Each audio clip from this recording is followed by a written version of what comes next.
Hi, good afternoon. Okay, I'm unboxing a little box from Canva here.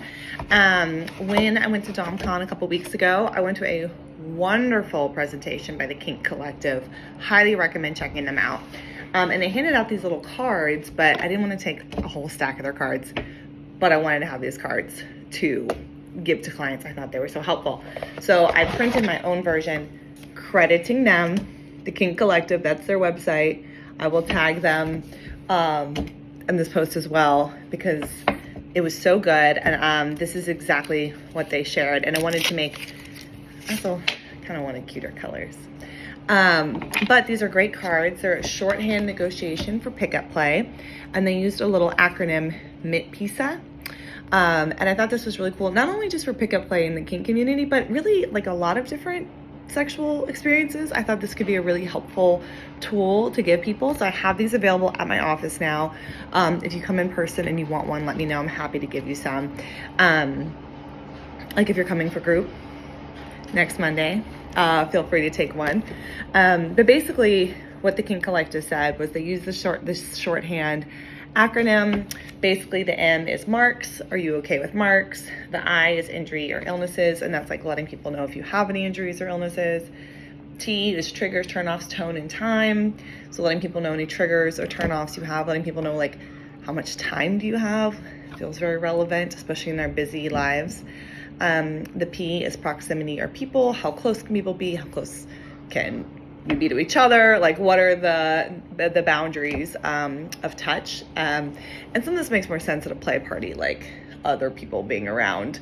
But I think even like in the example they showed us, it was the two of them showed us like, do you want someone to stand really close to you or do you want them kind of further away? So that's kind of goes to that proximity piece. Intention or intensity. How should we interact? Into what intensity? One of the greatest things that they said that I thought was so helpful was because, like, let's say you and I are about to hook up and I'm like, yeah, you know what? I want an 8 out of 10. Well, how do you know what an 8 out of 10 is like for me? Like what if my 8 out of 10 is like your 3? So they said a really good idea, and I thought this was a wonderful idea, is like, let's say we start and I'm like, oh, I want an 8 out of 10. During the experience, you could be like, hey, where are you at? I'd be like, oh, I'm at a 6. Oh, this is like a 9. This is an 8. Like, you know, kind of using that, but checking in with the person to be like, okay, you said you wanted a 4 out of 10. Where are we at now? Is this a 2? You know, and letting them fill in, which is a really helpful communication technique. The S is safe words, sex, sensuality, safety calls, substances, and senses. So basically, is sex on the table for today? It's not always right. And if so, I would elaborate that to like, if so, what kind of sex? There is more than just penetrative sex. I gotta learn how to say that word. How sensual or sexy do we want our scene to be? And again, scene is the kink term, but you could use like session, interaction, hookup, whatever. Safe words. Has the person had any alcohol or any mood or mind-altering substances? It's really important, especially when we're talking about boundaries. Like you want to know if somebody is under the influence, and probably do some extra checking in if we're being honest, or maybe even setting the boundary a little bit. Like someone's like, oh yeah, you know, I've had like 5 cocktails. And they're like, I want to have sex. And I'd be like, where can we set that boundary like a little bit further down and stay there? Just make sure no one regrets anything and everyone's kind of on board. And sensory sensitivities. That's a big one too. And then the A is aftercare, anything else, and afterwards. So just kind of check-ins like, have you eaten? Have you gone to the bathroom? Have you taken care of yourself before this experience starts? And how will we check in 2 or 3 days from now?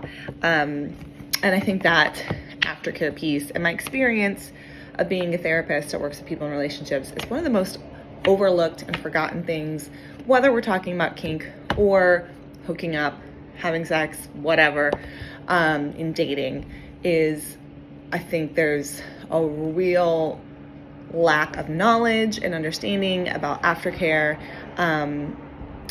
You could be hooking up with someone and like agree that our aftercare is that we're going to go do our separate thing with our friends and like not talk, but it's usually not talked about or agreed upon, or there's different understandings of what it's going to look like, which usually leads to hurt feelings, right? and we don't want anyone to have hurt feelings. Sex, sensuality, sexuality are all supposed to be fun. They're supposed to be playful, regardless of what purity culture tells us. And so,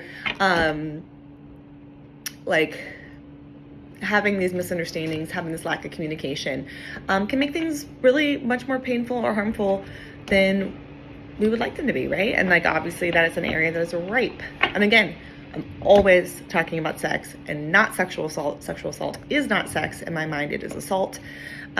Just to put that out there. So if you ever hear me talking about sex, I am always talking about consensual sex, because I do not consider sexual assault sex.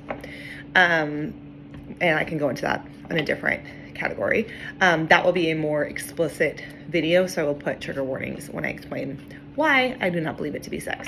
So whenever I'm using the word sex, I'm always talking about consensual sex between two adults. Yeah, so I love this. I think this is such a great little communication card.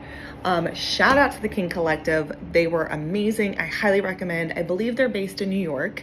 So if you're in New York, check them out. But it seems like they travel and educate a lot. So if you're interested, look them up. If you're going to be at Spire, either for group or to come see me, come see someone else, and you want one of these cards, just reach out and let me know. I'm happy to share. And I think these are really cool. I love them. And like, I feel like it's one of those things where like you have the card and like, kind of make it a little bit like, oh, like before you hook up with your partner, or partner is like, hey, I got this new card. Like, I kind of just want to try this thing. Like, can we practice, you know? And I feel like it's one of those things that after you do it a few times, you can probably actually get the hang of it and maybe even remember the acronym or know which parts are most relevant for you and your partner or partners, and go from there. So I love this, and I love the Kink Collective, and definitely check them out and support them. All right, have a great day.